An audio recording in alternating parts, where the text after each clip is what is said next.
Vamos fazer uma análise da incerteza da média de uma amostra e o tamanho da amostra. Uma amostra é constituída por uma série de várias medidas. E como poderíamos saber que valor tomar para essa grandeza? A média aritmética, como se sabe, é o valor mais provável para essa medida. A expressão da média aritmética de uma série de medidas x barra é dada pela expressão x1, que é a medida feita, mais a medida feita outra vez, x2, mais a medida feita outra vez, x3, e assim sucessivamente até uma enésima medida. Isso tudo dividido pelo número de medidas. Cada medida dessa, x1, x2, x3, é feita por um determinado instrumento que tem uma sensibilidade, uma resolução, uma precisão. Vamos associar à medida x1 uma incerteza sigma de x1. À medida x2, vamos associar uma incerteza sigma de x2. À medida x3, uma incerteza sigma de x3, e assim sucessivamente, e a última medida, um sigma xn. Essa expressão da média pode ser colocada de outra forma. Poderíamos escrevê-la assim: x barra igual a x1 sobre n mais x2 sobre n mais x3 sobre n mais etc. mais xn sobre n. A incerteza em cada uma dessas medições de x1, x2, x3, etc., a incerteza de cada uma delas irradia-se, interfere na incerteza da média. Então, o que nós queremos saber é qual será a incerteza da média em função da propagação das incertezas dessas medidas que a compõem. Nós sabemos da teoria dos erros que, dada uma expressão z de várias variáveis, x1, x2, x3 e etc., xn, a incerteza dessa variável resultante da propagação dessas incertezas de cada variável independente para ela é dada pela expressão sigma de z ao quadrado, se a variância de z ao quadrado é igual a derivada parcial da função f em relação à primeira variável ao quadrado vezes a incerteza dessa primeira variável, mais a derivada parcial da função em relação à segunda variável ao quadrado vezes a incerteza, a variância dessa segunda variável. E assim sucessivamente até a última incerteza, que seria d-ROM de f, d-ROM de xn ao quadrado, a variância de xn ao quadrado. Essas derivadas parciais, então, terão que ser conhecidas, assim como as incertezas, as variâncias de cada medida realizada também. A função f, no caso da média, é dada por essa expressão. Então, temos que achar as derivadas parciais de x barra em relação a x1 e as outras variáveis. Então, a derivada parcial dessa x barra em relação a x1 vai ser igual a quanto? Bom, o conceito de derivada parcial nos diz que aquela variável em relação à qual estamos derivando, ela é tomada como na derivação. As outras variáveis são tidas como constante. Logo, a derivada de constante é zero.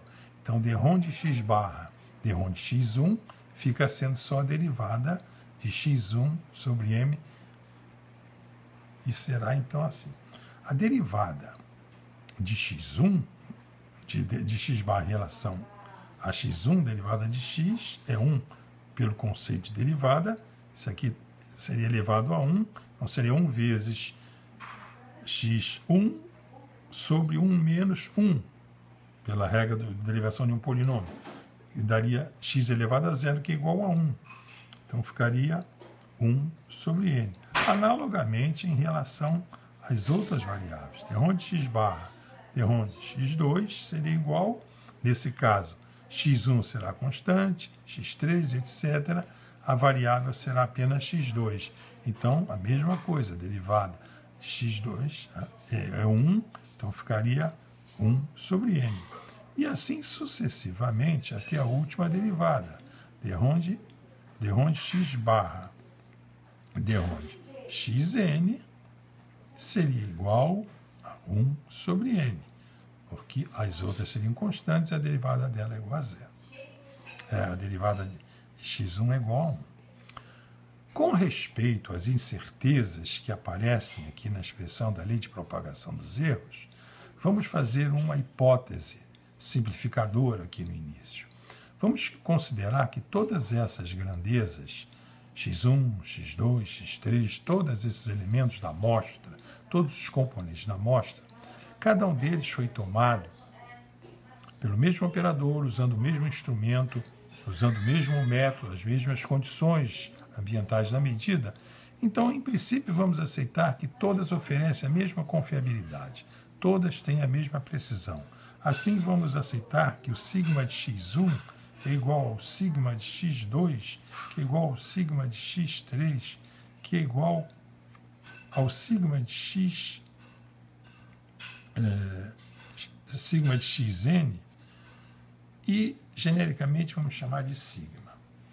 Então, substituindo as derivadas parciais e essas incertezas aqui na lei de propagação de erros, nós teríamos que a variância de x barra seria igual a derivada parcial de x1 ao quadrado, que seria 1 sobre n ao quadrado, vezes a variância de x1, que nós sabemos que é sigma ao quadrado, mais a derivada em relação à variável x2, que nós sabemos que é 1 sobre n ao quadrado, vezes a incerteza de x2, que nós sabemos que é sigma ao quadrado, e assim sucessivamente até a derivada parcial da enésima variável ao quadrado, sigma ao quadrado. Nós temos aqui, então, n parcelas. Logo, a variância da média será n vezes 1 sobre n ao quadrado, sigma ao quadrado. Ou a variância da média será igual a n vezes 1 sobre n ao quadrado vezes sigma ao quadrado. Simplificando, nós teremos que sigma x barra ao quadrado será igual a sigma ao quadrado sobre n. Extraindo a raiz quadrada, nós teremos que a variância, ou desvio padrão da média, que é a raiz quadrada da variância, extraindo a raiz quadrada de ambos os membros, é igual a sigma sobre raiz de n. Então, essa é a expressão do desvio padrão dessa variável x barra, da média. Essa média é de se esperar que tenha uma incerteza, porque nós vemos que ela depende da precisão aqui com que cada medida é feita, ou se fosse o caso de uma série, o desvio padrão da série, e do número de medidas da série. Então, por exemplo, se nós fizéssemos 5 medições para tirar, 5 medições de um comprimento para tirar a média, e dividir por raiz de 5, nós iríamos achar uma incerteza da média. Se fôssemos com 10 medições e tirássemos a média, o valor da média dessas 10 medições seria diferente daquela média obtida com os 5 valores.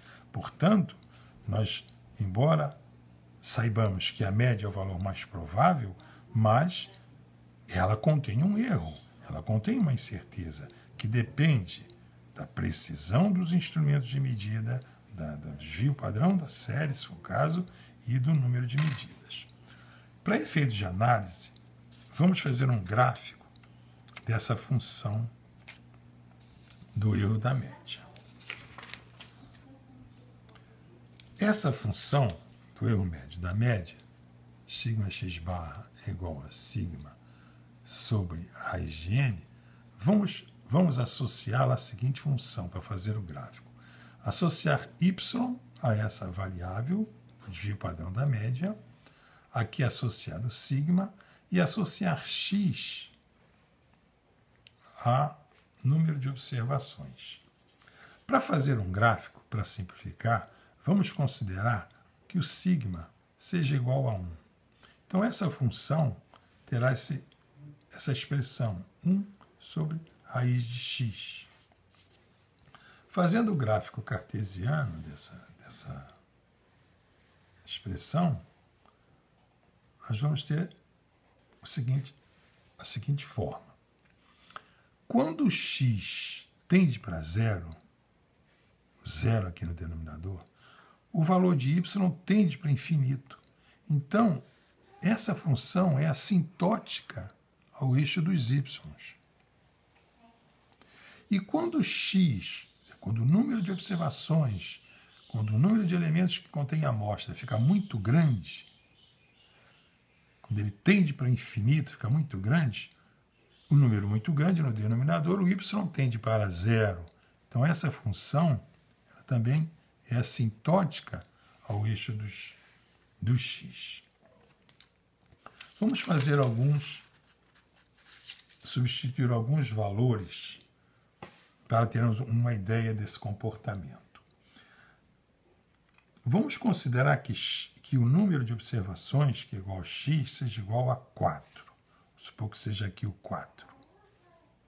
Aqui o 4. Então, o valor de y correspondente será 1 sobre a raiz de 4, que é igual a 1 meio. Então, aqui teremos 1 meio. Vamos supor que o número de observações seja 9, que implicará em x igual a 9. Então, o y será 1 sobre raiz de 9, que é igual a 1 terço. Então, aqui é 1, é meio, 1 seria aqui, divididos por 3, 1 terço seria por aqui, 1 terço. E aqui teríamos o 9. Vamos supor que n fosse igual a 36. Então, isso implicaria que x e o y seria igual a 1 sobre raiz de 36, que é igual a 1 sexto. 1 sexto é metade aqui de 1 terço. Está 1 sexto, então teria aqui o 32 e o 32. Então, se fôssemos aumentando mais o número de medidas, aumentando cada vez mais, nós iríamos constatar o seguinte pela forma da curva. Aumentando mais e mais e mais e mais, nós íamos ver para a partir de um determinado número aqui de medições, que teríamos aqui uma incerteza, e depois aumentando mais ainda o número de medições, fazendo essa variação muito grande, a diminuição de y aqui, quer dizer, o ganho na incerteza, seria muito pequeno. Isso quer dizer o seguinte, que a partir de um determinado tamanho da amostra, não é mais conveniente aumentar o número de observações, porque o ganho vai ser muito pequeno. Isso implica, então, em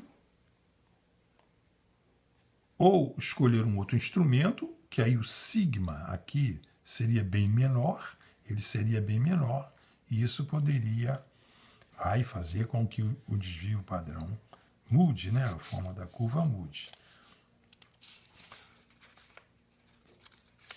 Isso é uma análise que se faz. Com isso, então, nós poderíamos também ver, em função disso, qual seria o tamanho da amostra, né? Qual seria o tamanho da amostra? Qual o tamanho da amostra para uma determinada precisão? Qual o tamanho da amostra? Como poderíamos determinar o tamanho da amostra para uma determinada precisão? Ora, pela expressão da média que nós temos, a média da média, sigma x igual a raiz de sigma sobre raiz de n, explicitando aqui a raiz de n, nós teríamos que a raiz de n é igual a sigma sobre o erro da média elevando ao quadrado, nós teríamos que o número, o tamanho da amostra é igual a sigma sobre sigma de x barra ao quadrado. Então, essa expressão também nos dá o tamanho da amostra quando nós temos o desvio padrão de uma série conhecida ou a precisão do instrumento e o erro médio da média. Vamos fazer um exemplo numérico simples em que nós quiséssemos ter um comprimento, imaginando que quiséssemos ter um determinado comprimento, em que quiséssemos que o erro da média, da medição desse comprimento, fosse 5 centésimos de milímetro. 5 centésimos de milímetro. E vamos supor que nós fôssemos medir esse comprimento com um instrumento de medida, por exemplo, uma régua como essa, uma régua graduada em polegadas e graduada em milímetros. Então, primeiramente, vamos supor que vamos medir esse comprimento com a régua graduada em polegadas. A precisão dessa escala de polegadas é função da menor divisão da escala. A menor divisão da escala, então régua em polegadas, nós temos menor divisão da escala é igual a 1/16 da polegada. A polegada se representa assim com 2 tracinhos, como se fosse segundos, mas é polegada, é uma unidade do sistema que é o nosso sistema decimal, o sistema inglês. A precisão desse instrumento de medida, vamos dizer que seja precisão, né, o que podemos estimar, o algarismo duvidoso que podemos tirar daqui, é a metade da menor divisão desse instrumento, então é 1/32 da polegada. Agora, uma polegada, para fazer a conversão de sistemas, uma polegada corresponde a 25,4 milímetros. Esse é um número exato, um número de transformação desse sistema, transformação de sistema de unidade do sistema inglês para o sistema decimal. Nós temos então aqui o desvio padrão da média, temos o nosso sigma aqui, que é a medida do instrumento, que vai ser igual a 1/32 da polegada, e sabemos que a polegada tem 25,4 milímetros. Então, é milímetros para uma polegada. Então, a polegada com polegada é cancelado, e essa precisão do instrumento aqui ficará sendo igual a 1/32 vezes 25,4, que dá aproximadamente 0,8 milímetros. Eu já fiz a conta. Então, o número de medições que devemos fazer com essa régua graduada aqui será igual ao sigma x barra ao quadrado, que será igual a 0,8 por 0,05. Reparem que aqui é milímetros, aqui é milímetros, então cancela isso ao quadrado. Isso vai nos dar, fazendo a conta aqui, 256 medidas, no caso, né? E se fizéssemos essa medida com a régua milimetrada. Com a régua milimetrada,